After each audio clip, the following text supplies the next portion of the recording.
উনুনটা ধরিয়ে দিলুম, এরপর কড়াটা চাপিয়ে দিই।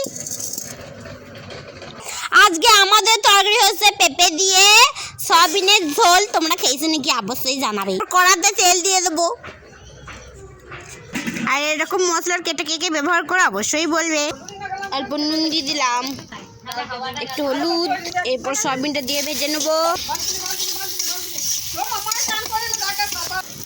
সয়াবিনটা ভাজুম হয়ে গেল, এবার সয়াবিনগুলো নামিয়ে নিচ্ছি।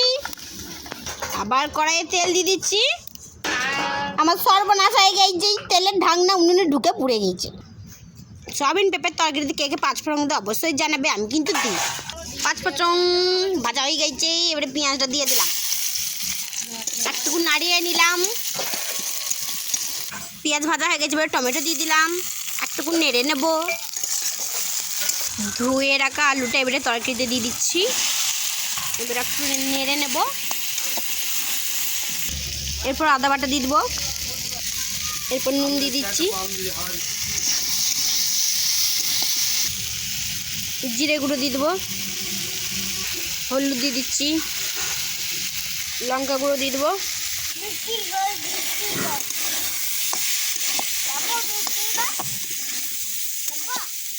ভেজে রাখা সয়াবিনগুলো দিয়ে দিলাম, সেদ্ধ পেঁপেগুলো দিয়ে দিলাম, এবারে নেড়ে নিচ্ছি একটুকু।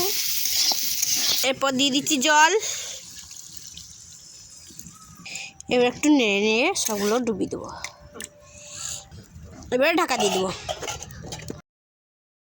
এই যে ধন্যবাদ দিয়ে দিলাম।